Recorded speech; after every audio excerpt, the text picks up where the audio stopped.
billahi minasyaitonir rajim. Bismillahirrahmanirrahim. Assalamualaikum warahmatullahi wabarakatuh. Pertemukan kita pada malam ini dengan membaca Al-Quran Al-Fatihah. A'udzubillahi minasyaitonir rajim. Bismillahirrahmanirrahim. Alhamdulillahirabbil alamin. Ar-Rahmanir Rahim. Maliki yaumiddin. Iyyaka na'budu wa iyyaka nasta'in. اهدنا الصراط المستقيم صراط الذين أنعمت عليهم غير المغضوب عليهم ولا الضالين. الحمد لله إن الحمد لله نحمده ونستعينه ونستهديه ونستغفره ونعوذ بالله من شرور أنفسنا ومن سيئات أعمالنا. من يهده الله فلا مضل له ومن يضلل فلا هادي له. أشهد أن لا إله إلا الله وحده لا شريك له وأشهد أن محمدا عبده ورسوله بعثه الله رحمة للعالمين هاديا ومبشرا ونذيرا بلغ الرسالة وأدى الأمانة وناصح الأمة صلوات الله وسلامه عليه وعلى جميع الأنبياء والمرسلين وعلى آل صحابته وآل بيته وعلى من أحبهم إلى يوم الدين. أما بعد. قال الله تعالى في كتابه العزيز: أعوذ بالله من الشيطان الرجيم. يا أيها الذين آمنوا اتقوا الله حق تقاته ولا تموتن إلا وأنتم مسلمون.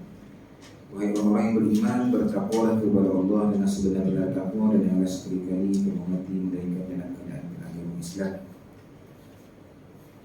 Allah Subhanahu wa taala juga berfirman: A'udzubillahi minasyaitonir rajim. Ya ayyuhallazina amanu taqullaha wa qulu qawlan sadida yuslih lakum a'malakum wa yaghfir lakum dzunubakum wa man yuti'illaha wa rasulahu faqad faza fawzan 'azima. Wahai orang beriman, bertakwalah kepada Allah dan berkatalah dengan perkataan yang benar. Yuslih lakum a'malakum, nescaya Allah akan menghilangkan amalan kamu. Wa yaghfir lakum dzunubakum, dan Allah akan mengampunkan dosa-dosa kamu. Wa may yuti'illaha wa rasulahu, siapa yang mentaati Allah dan Rasul, faqad faza fawzan 'azima, maka sesungguhnya dia mendapat kemenangan yang besar. Subhanallahu azim.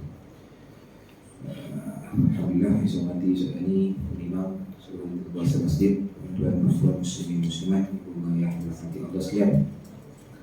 Seperti biasa dan selama-lamanya, bila sama-sama kita menyampaikan syukur kita kepada Allah Subhanahu wa taala atas izin dan inayahnya serta taufik dan hidayahnya pada malam ini kita dapat sama-sama di rumah Allah ini solat Jumaat. Kemudian dapat istiqamah duduk dalam majlis tazkirah, majlis ilmu. Mudah-mudahan apa yang kita buat pada malam ini semuanya dari Allah Subhanahu wa taala sebagai amal soleh. Mudah-mudahan dengan amal soleh tersebut mungkin boleh menjadi bekalan kepada kita ketika mana kita menghadap Allah Subhanahu wa taala pada hari akhirat kelak, untuk membawa kebaikan, kita membawa rahmat daripada Allah Subhanahu wa taala insya-Allah. Dan bila kita memilih untuk berada dalam majlis ilmu ini juga, duduk dalam majlis tazkirah juga, sebenarnya kita telah memenuhi keperluan kepada salah satu komponen utama kita sebagai manusia, iaitu komponen batin kita. Manusia ini terdiri daripada dua unsur, iaitu unsur jasmani dan juga rohani, ataupun unsur zahir dan juga batin. Dan kedua-duanya ini ada makanan dia. Ada makanan dia. Bagi zahir kuat, ada makannya. Bagi batin kuat pun ada makanan dia. Bagi jasmani kita kuat, kan, sakit lutut, sakit apa semua, demam dan sebagainya tu, ada ubat, ada makanan dia supaya jasmani kita sihat, fizikal kita kuat. Begitu juga dengan rohani, begitu juga dengan batin kita, dengan roh kita, dengan hati kita. Dia juga perlukan makanan. Jadi bila kita memilih untuk berada dalam majlis tazkirah, majlis ilmu, majlis yang mengingatkan kita kepada Allah Subhanahu wa taala, majlis yang mengingatkan kita kepada kematian, majlis yang menginsafi kita tentang bahawa kita ni banyak lagi kekurangan, dari segi ilmunya, dari segi adabnya, dari segi akhlaknya dan sebagainya. Semua itu adalah untuk kita nak memastikan hati kita ataupun batin kita ini mendapat makanan yang terbaik, yang sesuai untuk hati, kan? Jadi itulah dua komponen utama kita. Cuma kita baik, kebaikan, kebahagiaan kita di atas muka bumi ini, di dunia ini pun ada hubungan kait untuk kita menjaga kedua-dua unsur ini, iaitu unsur jasmani dan juga unsur rohani. Dua-dua ni sama-sama penting. Dua-dua sama penting. Kalau kita duduk dalam majlis ilmu, kuliah aja, sehingga kan kita lupa sampai tak makan, tak minum, tak bercampur dengan masyarakat sebagainya, itu tak bagus. Tak bagus. Tapi kalau kita sibuk dengan urusan dunia sehingga kita lupa untuk menyediakan diri kita, memastikan hati kita, rohani kita yang baik, pun tak baik. Kan? Jadi kedua-duanya mempunyai kita kata perlu kita bagi makan. Kalau kita dapat makanan yang baik, sunnatullahnya zahir kita akan jadi baik. Begitu juga dengan batin kita ataupun rohani kita. Kalau kita mendapat makanan roh, makanan kejiwaan kita, makanan batin kita ni makanan yang baik, minuman yang baik, insya-Allah hati kita, batin kita akan baik.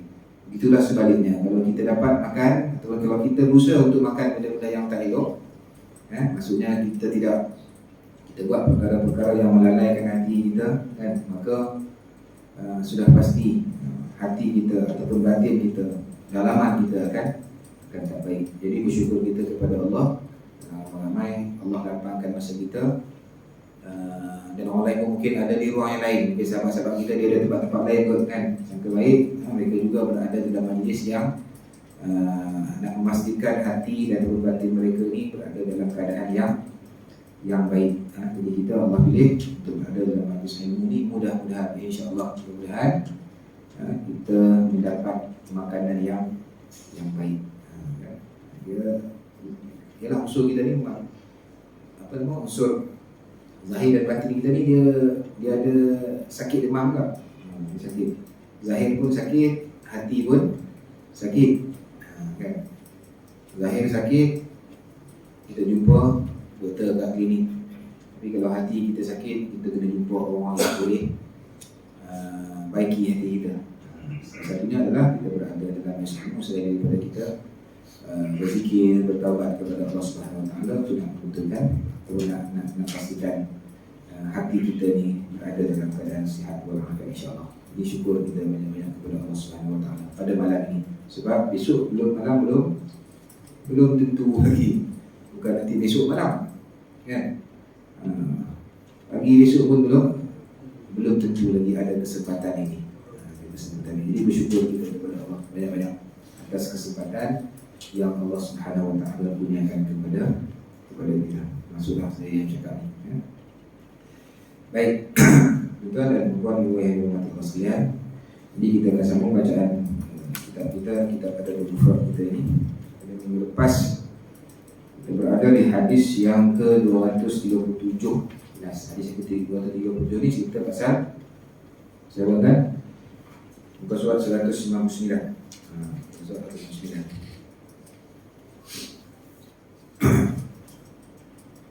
159. Bab al-khuruj ila dhai'ah. Kita dah baca, kalau sempat bilang sikit. Hadis yang ke-237 itu, iaitu hadis sahih. Hadis saya baca mafhum sajalah, daripada Ummu Musa, Bukhari susunnya. Daripada Ummu Musa, beliau telah berkata, aku telah mendengar Ali radhiyallahu anhu berkata, Nabi Sallallahu telah menyuruh Abdullah bin Mas'ud memanjat pokok untuk mengambil sesuatu daripada pokok itu. Kemudian para sahabat telah melihat kepada betis Abdullah bin Mas'ud, lalu mereka ketawa kerana betis kaki Abdullah bin Mas'ud ni kecil dan kurus. Maksudnya sebagai kecil dan kurus. Tengok kan, nampak kaki yang kita panjat, nampak tu orang gelap lah. So macam tu, macam benda yang aib, kan. Lalu telah bersabda Nabi SAW, apa apa yang kalian ketawakan, kenapa ketawa ni kan? Sedangkan kata Nabi, sesungguhnya kaki Abdullah lebih berat kebaikannya isi Al-Quran timbangan dibandingkan dengan bukit. Jadi mafhum daripada hadis yang kita baca ini ringkas, sebenarnya Nabi SAW melarang kita ni mengolok-olokkan ataupun kita menghina firman Allah, kita menyebut tentang keaiban seseorang. Larangan dari Nabi SAW untuk kita menghina orang lain, untuk kita mengolok-olokkan orang lain. Saya ingat perkara ni kan banyak berlaku dalam masyarakat kita. Kadang-kadang mungkin berlaku saya baca ni kadang teringat juga kat diri sendiri. Kadang mungkin dalam keadaan kita berbual sembang dengan kawan-kawan, secara kita tidak sedar, secara kita tidak sengaja, mungkin kita membuka keaiban orang, sama ada secara terang-terangan ataupun secara dia tak tahu, tapi kita menceritakan keaiban kawan kita itu kepada orang lain. InsyaAllah lepas ni ada sebut tentang tu, bagaimana orang yang mengambil keuntungan daripada menghina orang lain. Dia dapat untung, dia dapat kelebihan, dia dapat pujian, dia dapat kan, dengan cara dia merendahkan. Itu ada riwayat-riwayat dari selepas ni. Cuma dalam riwayat ni secara ringkasnya Nabi SAW larang kita untuk kita hina orang lain. Kita ni mulut kita, lidah kita ni mudah kan, kita cakap tengok orang ni pak kan, apalah yang benda-benda yang kalau dia tahu tu dia tak suka kan? Apa yang kita sebut itu keaiban yang ada pada dia tu, kita jangan yang pertama sebab Allah Subhanahu Wa Taala larang kan, Allah Subhanahu Wa Taala larang. Kalau kita lihat dalam surah Al-Hujurat ayat 11, lepas saya ingat lupa, saya tak silap untuk minggu ni. Auzubillahi minasyaitonirrajim. Ya ayyuhallazina amanu la yaskhar qaumun min qaumin asa an yakunu khairan minhum wa la nisa'un min nisa'in asa an yakuna khairan minhum. Lebih panjang ayat ni. Wala talmizu anfusakum wala tanabazu bil alqab bi'sa ismul fusuq ba'da al-iman wa man lam yatub fa ulaika humuz zalimun. Kata Allah, wahai orang-orang yang beriman. Kita dah mudah-mudahan tunjukkan kepada orang beriman, janganlah sesuatu kaum atau sesuatu puak itu menghina ataupun mencela ataupun mencemoh ataupun merendah-rendahkan puak lelaki yang lain. Kerana apa? Asa ayakunu khairan minhum. Mungkin orang yang kita cela itu, pihak yang kita cela itu, ianya lebih baik daripada orang yang mencela itu. Ini yang kita nampak orang lekeh, nampak orang hina mudah merendah-rendahkan orang lain. Sedangkan di sisi Allah Subhanahu Wa Taala mungkin dia lebih mulia daripada kita. Kita alhamdulillah Allah beri peluang kita jadi orang yang baik. Jangan kita mudah-mudah sekali SD khususnya, jangan kita mudah-mudah nak merendah-rendahkan orang lain. Mungkin kita dah bagus datang ke masjid, alhamdulillah. Tapi kita tengok ada sahabat-sahabat kita, dia jarang-jarang masjid. Kemudian kita, ini terbuka kan, masjid dekat pun tak datang. Kena cek dulu. Mungkin dia ada urusan-urusan lain yang menyebabkan dia tak dapat datang ke masjid. Mungkin dia ada kebaikan-kebaikan lain yang dia buat mungkin lebih daripada kita. Ada kelebihan dia. Kita nampak dia biasa-biasa saja, nampak tak nampak. Orang kata apa? Nampak orang kata tak nampak bodoh, nampak blur kan. Tapi mungkin sedekah dia lebih hebat daripada kita. Pertolongan dia mungkin lebih hebat daripada dia tolong orang lain tu lebih hebat daripada kita tolong orang. Jadi sebab tu dalam kita nak merendah-rendahkan, mencemoh seorang, kita kena berhati-hati. Ingat firman Allah SWT tadi, kena beringat, takut-takut orang yang kita cakap benda yang tak baik tu, dia lebih baik daripada kita. Ada orang dia tak menonjol, dia bangun solat malam, solat tahajud, dia relax, macam dia tak apa kan? Jadi kita kena berhati-hati. Jadi ayat selepas itu cerita pasal ilah perempuan dan sebagainya itu dengan bagi gelaran yang buruk-buruk tu tak lain. Cuma saya sebut dalam ayat ini Allah sebut tentang larangan kita dan kita mudah menghina ataupun mencela orang lain. Kita dah baik alhamdulillah, jangan kita mudah untuk menghina ataupun merendah-rendahkan orang lain yang mungkin dalam usaha nak jadi baik. dalam usaha nak jadi baik. Kalau kita dapat, alhamdulillah, kita minta Allah SWT istiqamah kita. Allah bagi kekuatan untuk kita melaksanakan secara berterusan istiqamah amalan yang baik yang kita dah buat tu. Kan, sebab tidak ada jaminan juga hari ni kita baik, besok kita boleh juga boleh buat benda yang baik. Tidak ada jaminan juga. Kalau Allah uji kita dengan sesuatu yang mungkin bahkan hari ni kita boleh baca Quran dengan banyak, besok Allah uji dengan bagi satu kerja, satu tugas, satu kita dapat apa-apa yang menyebabkan dengan ujian tersebut kita orang yang sebelum ni yang rajin baca Quran dah jadi malas baca Quran, dah kurang baca Quran. Ujian. Jadi itu kita kena minta kepada Allah SWT, mudah-mudahan kebaikan yang kita buat pada hari ini ianya berterusan. Baik, begitu juga dalam berkaitan dengan apa nama aib ni. Saya nak buat satu hadis Nabi SAW. Dalam sebuah riwayat Abu Hurairah radhiyallahu anhu bersabda, "La yastur 'abdun 'abdan fid dunya illa satarahu Allah yawm al-qiyamah." Hadis riwayat Imam Muslim. Ini sahih. Tidaklah seorang hamba yang menutup aib hamba yang lain, melainkan Allah akan tutup aib hamba yang pertama tadi pada hari kiamat. Kalau kita tahulah kan sahabat kita ni adalah benda-benda yang mungkin dia buat perkara-perkara yang boleh mengaibkan dia, memalukan dia, menyebabkan diri dia tu dipandang hina ataupun dipandang tak elok oleh orang lain. Tapi kita tutup, kita simpan ataupun kita jumpa dia sendiri, buat ni tak betul ni, kan? Jadi minta ubah. Itu lebih baik daripada kita cerita kat orang. Kita cerita kat orang. Kan? Sebab kita manusia ni, manusia kita biasa ni kan, tidak sempurna, banyak kekurangan, banyak kelemahan. Mungkin kita ni dah orang masjid lah, alhamdulillah, lepas solat berjemaah. Tapi mungkin bab mulut, cakap kasar, suka fitnah, suka mengumpat, kan? Itu benda yang aib, kerana kita. Jadi kita aku tak sangka ada haji ni kan. Yang lebih baik apa? Jumpa, beritahu, nasihat. Ada hadis lepas ni kita tentang tanggungjawab kita dalam sebagai seorang sahabat, sebagai seorang kawan. Kalau kita tutup aib orang lain, yang kita boleh tutup lah, dengan tujuan kita tutup tu bukan biar dia buat, dia berada dalam melakukan maksiat ataupun nak biarkan dia melakukan kesilapan tu, tidak.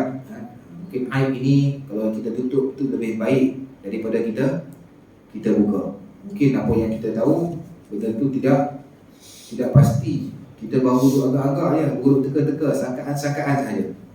Tapi kalau kita dah kongsi kepada orang lain, menyebabkan ramai yang tahu, dah tersebar sebagainya, dah jadi susah. Jadi tutup orang lain. Itu lebih baik. Mungkin dia pernah buat sebelum ni, ada benda yang dia buat, dan dia telah bertaubat kepada Allah Subhanahu Wa Taala. Dia pun dah melakukan kesilapan tersebut dan diinsaf, dia sedar, dia bertaubat. Kita pula yang baru tahu tentang perkara tersebut, kita ungkit balik, kita cerita balik kepada orang lain lagi lah. Sedangkan dia dah bertaubat kepada Allah Subhanahu Wa Taala. Itu benar jadi. Itu. Sebab kita ni bahasa sebut sendiri. Kadang-kadang kita dalam Allah, orang nampak kita baik ni, hakikat sebenarnya bukanlah kita ni baik sangat. Saya lakukan terang saja.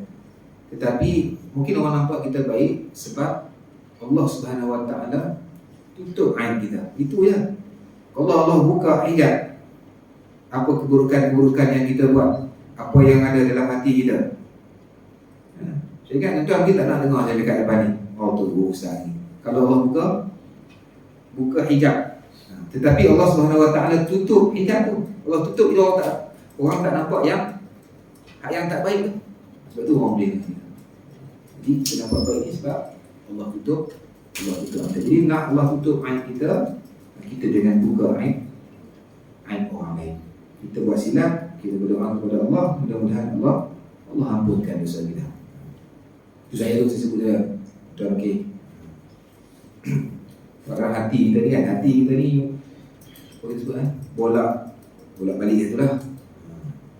kan. Dia betul ingat kalau ustaz apa itu saya lah kan, ni semua hewan bagus ni tak ada masuk terpelihara ustaz, tak buat ustaz. Tak tuan. Kadang-kadang terbuat juga. Sama ada kita sengaja atau tak. Tak sengaja. Kalau tak buat dosa-dosa besar, mungkin buat dosa-dosa kecil. Buat dosa kecil. Jadi ialah kemudian Allah ampunkan dosa dan Allah tutup aib. Kalau buka aib banyak Tuhan kita ni. Jadi Allah akan tutup aib kita, hamba-Nya, hamba yang menutup aib sahabat dia, yang menutup aib orang lain. Kemudian daripada Ibnu Umar radhiyallahu anhu Rasulullah bersabda, "Man tataba'a 'auratan akhihi al-muslim tataba'a Allah 'auratahu, wa man tataba'a Allah 'auratahu yafdahu walau fi jawfir rahim." Wa fi jawfir rahim. Atau kama qala. Hadis riwayat Imam Tirmizi. Barang siapa yang mencari-cari aib ataupun yang mencari-cari kelemahan saudaranya. Yang tadi itu mungkin kita ternampak, terjumpa. Tapi yang kes ni kita pulun usaha nak cari aib orang, nak cari kelemahan orang. Nak cari usaha sendiri. Nescaya Allah akan membuka aibnya walaupun dia berada dalam rumahnya. Ini peringatan. Nabi peringat kita. Ini yang kita kena jaga. Baik, Allah alam. Sebab itu banyak tentang banyak lagi riwayat lain yang berkait dengan hati-hati dalam kita nak bercakap tentang keaiban seseorang. Sebab apa tak perlu bercakap tentang orang. Satu, orang bercakap Allah buka aib kita ni 2-3 perkara lagi. Itu yang kita kena. Kalau benda tu mungkin benda yang tak elok, saya sebut tadi, kalau benda tu tak elok kan, sahabat kita tak buat benda yang tak elok, paling baik kita jumpa dia secara personal. Jumpa terus, jangan kita sebarkan, jangan kita ceritakan kepada orang lain. Sebab kita bimbang, memanglah aku ceritakan seorang ini, hanya ceritakan orang lain, belum tentu lagi dia tak ceritakan orang lain. Belum tentulah. Kalau dengan sebab apa yang kita sebut itu benda yang batil, yang tak benar dan sebagainya, dan berpanjangan apa nama perkara-perkara buruk tersebut. Wallahu a'lam. Baik, kita sambung bab yang ke-120. Bab al-muslim mir'atun akhihi. Bab pada menyatakan orang muslim itu cerminan bagi saudaranya. Kita sama-sama orang Islam ni, sama-sama hidup sekampung ni, merupakan apa? Cermin kepada orang lain. Hadis ni pun mungkin kita dah pernah jumpa. Hadis ni hadis yang ke-238, hadis mauquf. Yang asal ini terhenti kepada para sahabat. Hadatsana Asbar qala akhbarani Ibnu Wahb qala akhbarani Khalid bin Humayd an Khalid bin Yazid an Sulaiman bin Rashid an Abdullah bin Rafi' an Abi Hurairah radhiyallahu anhu qala, Hurairah kata apa? Al-mu'min mir'atun akhihi idza ra'a fiha 'aiban aslahahu.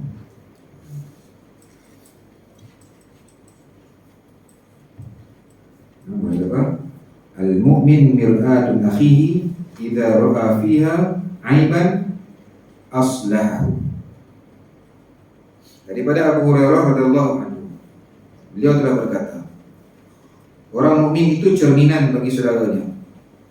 Apabila dia telah melihat padanya keaiban, maka dia mengislahkannya. Maksudnya dia menasihati, dia menegur, sebenarnya, yakni memperbaikinya. Itu yang bagusnya. Maknanya apa kawan-kawan kita buat, sahabat-sahabat kita buat, saudara seagama yang kita buat benda yang salah, kita nampak kan kalau sifat cermin ni, apa yang kita duduk depan cermin, apa saja yang ni di cermin dia tidak akan menipu kan. Kalau kita duduk depan cermin pakai baju biru, Yang dalam cermin tu pun baju biru lah. Katalah kalau ada tukar colour lain ke apa sebagainya. Kalau ada janggut dekat dalam cermin pun ada janggut lah. Itu umpama yang disebut oleh Abu Hurairah ni, kita dengan saudara kita ni seumpama cermin. Maksudnya kalau kawan kita buat benda-benda yang tak baik, maka tanggungjawab kita untuk mengislahkan dia. Aslahu, perbaikilah, tegurlah, bagilah nasihat. Itu kawan yang baik. Maksud sebaliknya, kalau dia buat benda yang tak baik, kita sokong pula, itu bukan satu cerminan yang baik lah. Mudah kan? Mudah ya. Cuma saya nak bawa satu lagi hadis yang berkaitan dengan cermin ini juga. Hadis riwayat Abu Daud. An Nabi Hurairah an Rasulullah SAW qala al-mu'min mir'atul mu'min wal mu'min akhul mu'min yakufu alaihi dhai'atahu wa yahutuhu fi waraihi, atau kama qala. Hadis ini hadis hasan. Daripada Abu Hurairah radhiyallahu anhu, Rasulullah bersabda, seorang mukmin itu cermin bagi mukmin yang lain, dan seorang mukmin itu saudara bagi mukmin yang lain. Ia membantu saudaranya ketika kehilangan, yakni ketika dia menanggung kesusahan, serta menjaganya, membelanya dari belakang. Ini maksudnya maksudnya apa?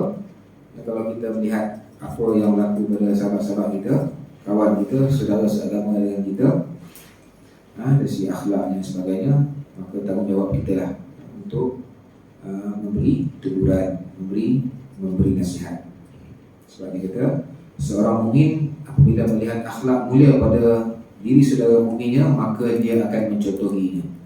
Satu, jika dia melihat sifat yang tercela, sifat yang tak baik yang ada pada saudara dia, dan dia mengetahui bahawa itu buruk, dan maka dia segera berusaha untuk membersihkan, memberi nasihat, menyingkirkan, membuang sifat-sifat tercela itu daripada saudaranya dan juga daripada diri dia. Dia tengok benda tu kawan dia buat tak baik, so aku pun jangan buat benda yang tak baik. Itu sebagai al-muslim mir'atul akhihi. Bab yang dinyatakan oleh Bukhari ini, iaitu muslim itu cerminan kepada saudaranya.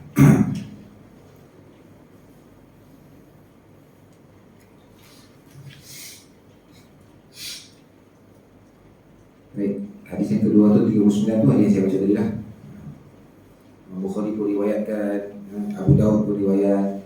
Jadi cerita pasal bahawa seorang muslim itu umpama seperti cermin.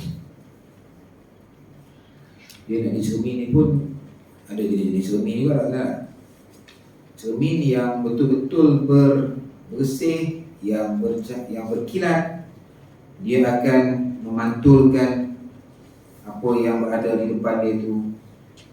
So nampak baik, nampak cantik, nampak 100%.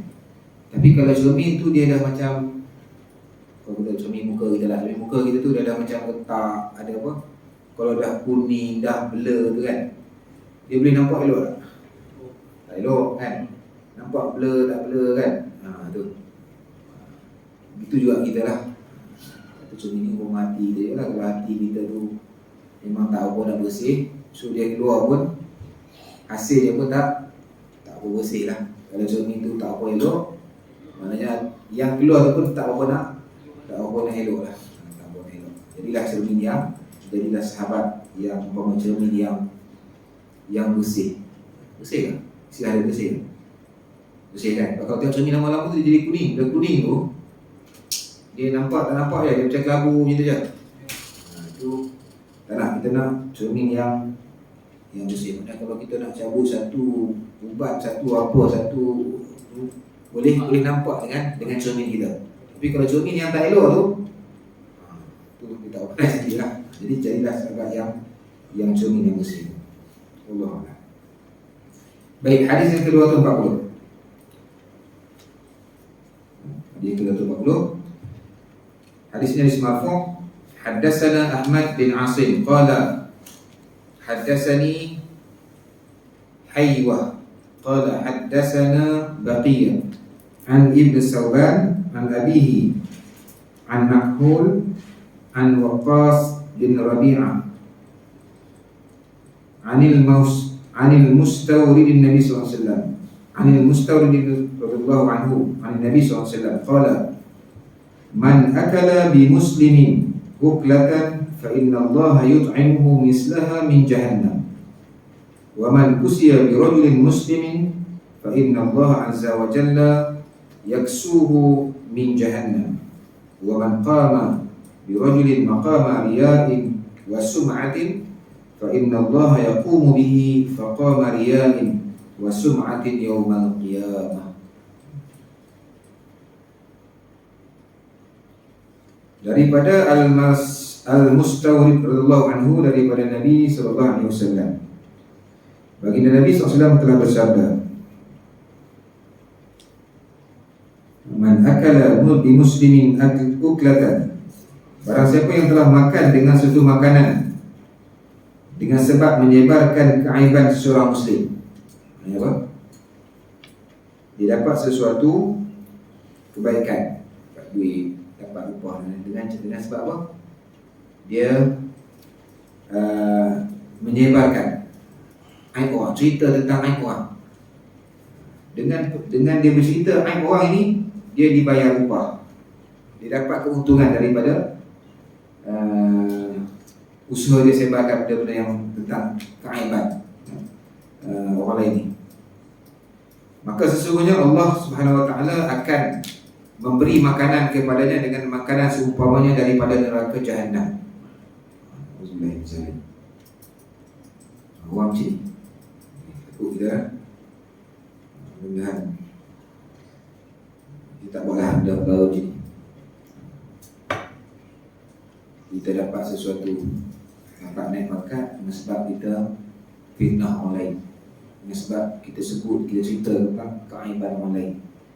Kita dapat sesuatu jawatan dan sebagainya, kan? Diberi upah dan sebagainya dengan sebab kita cerita aib orang, kan?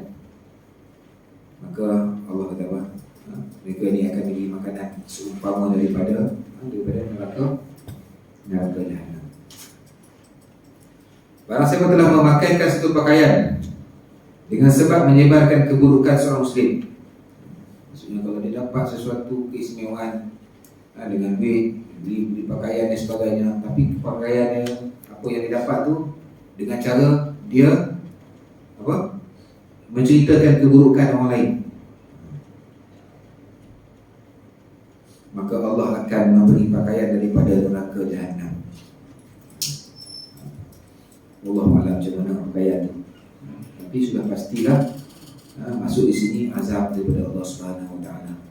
Bukan pakaian yang sedikit, pakaian tu menjadi azab kepada orang ini. Allah Akbar. Dan kita tidak termasuk dalam golongan yang macam ni. Kalau ada mungkin sebelum ni saya sendiri pun kalau ada, auzubillah, kita tak perasan, kan? Orang nampak kita baik sebab kita menceritakan keburukan orang. Ada ke orang macam tu? Nak bagi nampak dia baik dengan cara dia menceritakan keburukan orang lain. Disebut, diukit-ukit supaya apa? Nampak kita tu baik. Dia burukkan orang lain supaya orang lain nampak kita baik. Orang macam ni hati-hati. Takut seperti yang disebut di sini. Sebab pakaian yang kita pakai dengan cara itu, dengan cara yang batil itu, pada hari akhirat kelak Allah Subhanahu Wa Taala pakaikan dengan pakaian daripada api neraka. Nauzubillah. Dan barang siapa yang berdiri dengan sebab merendah-rendahkan ataupun menghina seseorang muslim dengan keangkuhan dan juga kesombongan, maka sesungguhnya Allah Subhanahu Wa Taala akan berdiri baginya dengan kesombongan dan keangkuhan pada hari kiamat. Kalau ini kita dapat sesuatu jawatan dan sebagainya, contoh, kan, dengan cara apa? Dengan cara kita merendah-rendahkan orang lain, menghina orang lain. Kita rasa sombong dengan apa yang kita dapat ni, kan? Jawatan kita, pangkat kita, kelebihan yang Allah bagi pada kita tu, dengan cara apa? Kita merendah-rendahkan orang lain dan menghina orang lain. Kepada hari akhirat kelak Allah akan mempamerkan kesombongan, kan? menunjukkan kesombongan dan keagungan di hadapan kita. Sombong di hadapan muka bumi dunia ni boleh, tapi di hari akhirat kelak boleh tengok siapa yang lebih besar, siapa yang lebih hebat. Dia dalam istilah disebut sebagai, dalam riwayat disebut sebagai apa? Wa man qama bi rajulin maqamin riya' wa samah. Riya' ni menunjuk kan, buat sesuatu nak menunjuk. Dia nak menunjuk ni dia tak ada nampak secara zahir. Dia duduk dalam hati. Penyakit riya' ni dia duduk dalam hati. Kalau kita sebut itu, kita menceritakan tu lagi jelas lah. Tapi biasanya duduk dalam buat sesuatu nak mengharapkan pujian orang lain, mengharapkan penghargaan orang lain. Itu dia. Satu lagi disebut sebagai sum'ah. Sum'ah apa?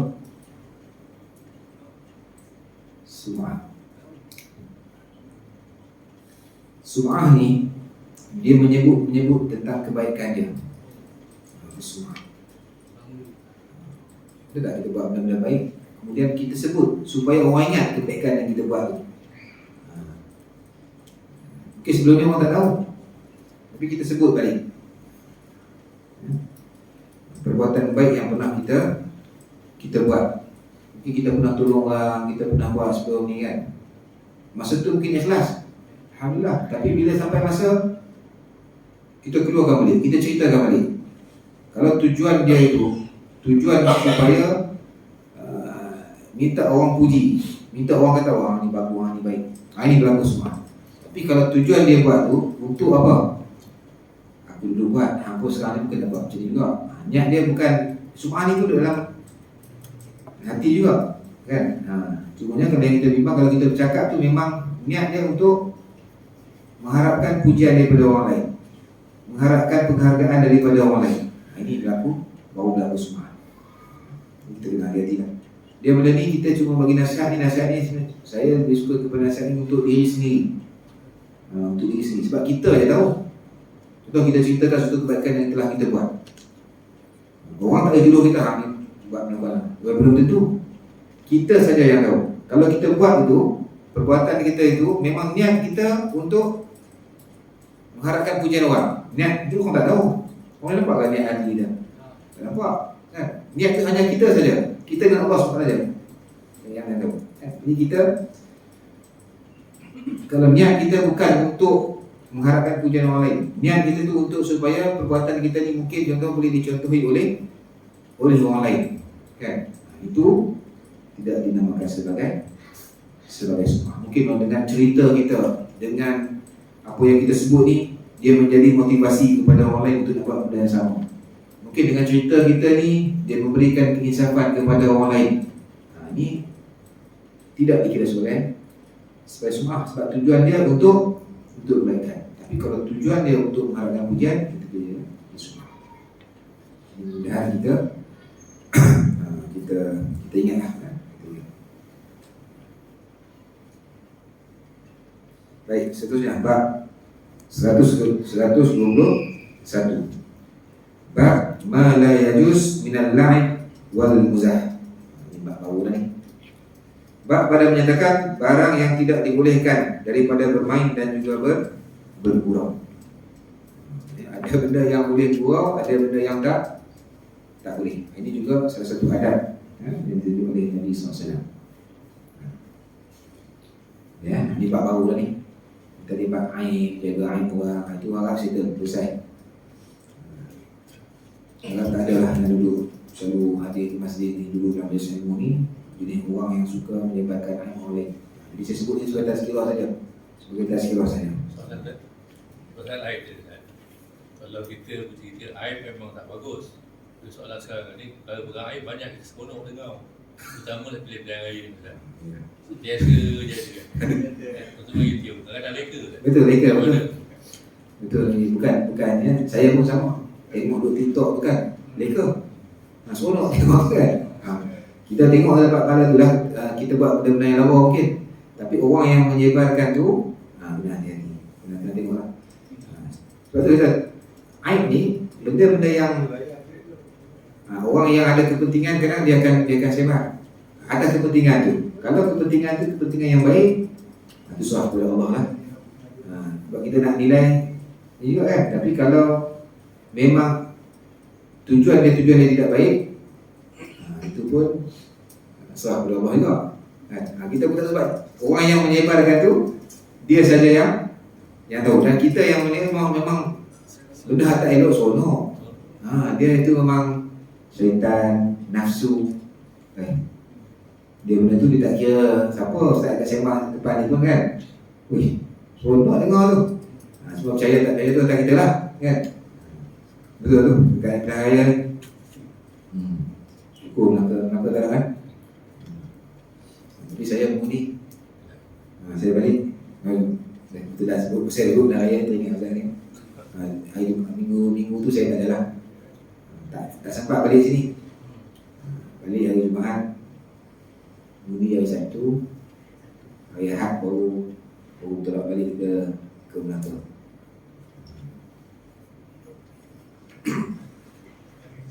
Tak sempat nak tukar lagi. Tak sempat nak tukar tempat mudi lagi.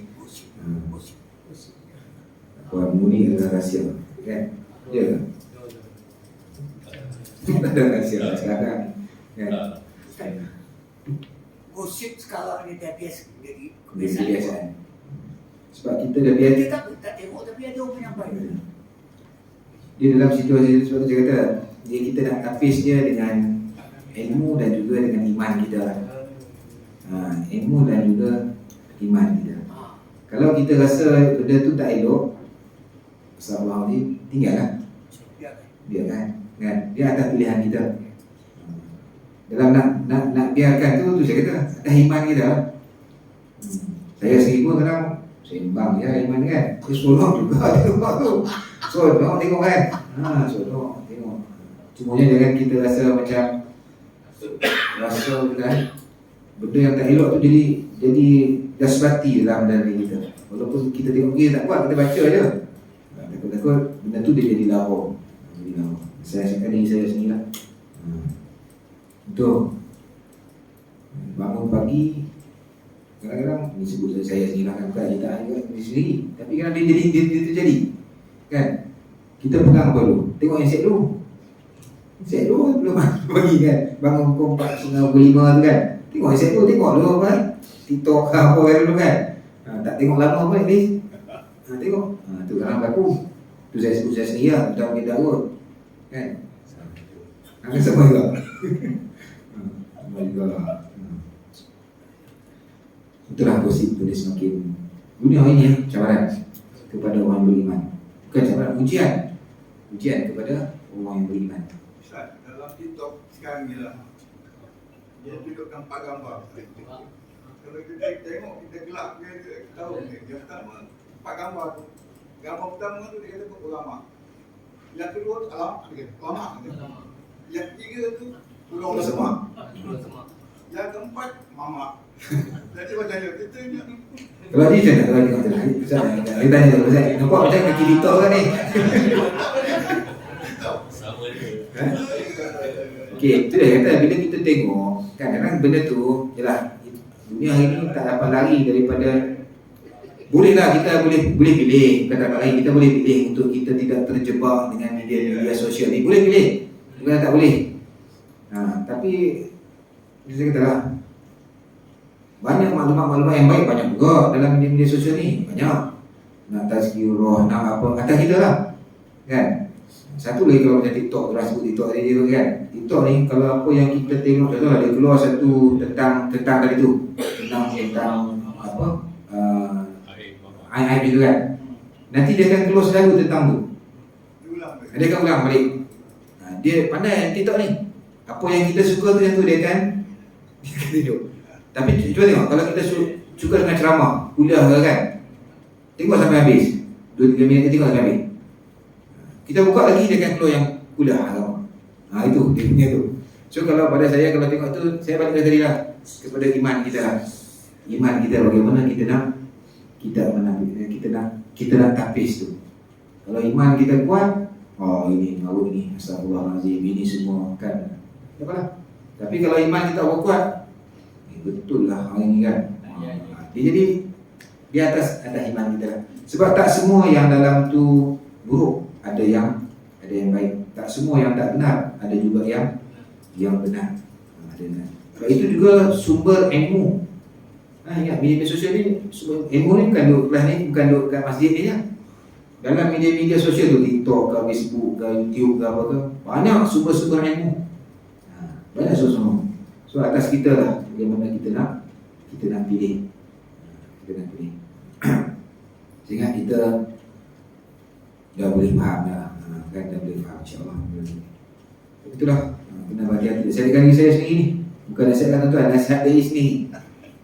Nasihat kena takwa kat situ. Kena takwa, kena rasa ada takut kepada Allah. Kalau ada rasa takut kepada Allah, mai takut mana pun, apa-apa bahan dia, pertimbangan kita iman dan juga takwa kita. Kalau kita boleh pertimbang dari sudut iman dan takwa, insya-Allah ujian tu mungkin kita lulus. Tapi kalau kita tak dapat ada pertimbangan iman dan takwa ni, dia boleh tewas. Termasuk ke ustaz? Masuk kan? Ujian lah. Orang yang berjaya, itulah ujian. Allah nak bagi pahala ni banyak cara kan. Salah satunya pahala yang dalam bentuk itulah. Bagaimana kita nak pertimbangkan. Sekarang ni yang viral tu macam-macam kan? Macam-macam.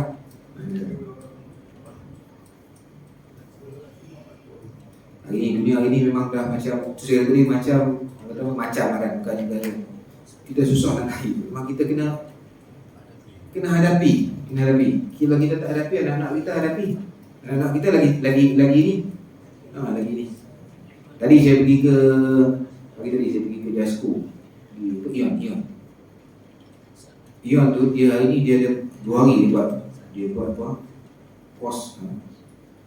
Cosplay yang anime ni. Anak saya suka anime budak-budak kan, kita faham lah. Tapi bila kita pergi tengok tu, dia buat satu pameran ruang lega ni. Ini kalau kita tak berhati-hati, saya risau pada anak-anak saya juga. Sebab anak saya suka kan yang anime kecil-kecil tak apa. Tapi bila dia pergi tengok orang buat pameran yang macam tu, kalau tak beringat, tak berhati-hati, akhlak rosak kan? Dengan pakaian, dengan macam-macam budaya Korea tu bawa tu, budaya Jepun dan sebagainya tu. Belum duduk tengok saya dengan ini kecil-kecil, bila tengok dia buat pameran tu, kalau tak berhati-hati, rosak, hanyut kan. Dia nak bergambar dengan orang yang pakai skirt singkat tu. Ialah anime kan, kartun-kartun tu kan. Tak tahu. Semangat. Kita terpaksa kita suruh. Kita tak boleh ya. Kenapa tak boleh? Kita buat kan. Sebab pada pandangan mereka ni, okey, itu macam biasa. Tu biasa kan yang kita sedang hadapi pada hari ini. Allah Akbar. Mau masuk tajuk tu. Apalah, kita sambung minggu depan. Sebab benda yang boleh gurau dan boleh gurau. Tapi yang banyak tu, sengaja saya sebut, saya dah baca dah minggu lepas. Sebab benda tu kadang-kadang kita jadi mudah, kan? Jadi mudah dalam kita nak menyebarkan orang. Jaga. Jadi bab yang kita kata apa, gurau tak boleh gurau ni, ada benda boleh gurau tak boleh gurau ni, InsyaAllah kita akan sambung pada minggu depan kalau panjang umur insyaAllah. Ini pun tajuk yang bagus juga. Kampung kadang-kadang dia main gurau berkeluar sah ya. Bila saya baca, saya tengok kan, ingat masa kawin kala dulu, kakak aku lah gurau kasar. Lalu ke belakang bukan sah kakak. Mungkin macam biasa tapi betul tu boleh. Tak tahu nak sebut kan. Tak tahu tak berlaku kat sini kot. Sini sebab makan catering semua. Catering kalau dulu kampung belah-belah tu dia makan masak kan. Duduk gedung tempat makan tu kan. Dia gurau lah bukan dia marah apa, tapi gurau-gurau tu ada benda yang tak sesuai. Wallahualam. Yang baik daripada Allah yang menghadap orang tu semua datang daripada diri saya sendiri. Mudah-mudahan apa yang kita kongsi pada malam ini ada manfaat khususnya untuk diri saya sendiri, dan juga kalau ada manfaat untuk tuan-tuan dan puan, alhamdulillah insyaAllah. Segala kelemahan itu semua datang daripada diri sendiri dan bagus daripada Allah. Alhamdulillah, bismillahirrahmanirrahim. Alhamdulillahirrahmanirrahim. والصلاة والسلام على رسول الله وعلى آله وصحبه أجمعين. اللهم اجعل جمعنا هذا جمعا مرحوما وتفرقنا من بعده تفرقا مباركا ومعصوما. اللهم أرنا الحق حقا وارزقنا اتباعه وأرنا الباطل باطلا وارزقنا اجتنابه. اللهم ربنا آتنا في الدنيا حسنة وفي الآخرة حسنة وقنا عذاب النار. وصلى الله على سيدنا محمد وعلى آله وصحبه وسلم والحمد لله رب العالمين. وبالله التوفيق والهداية والرضا والعناية. السلام عليكم ورحمة الله وبركاته.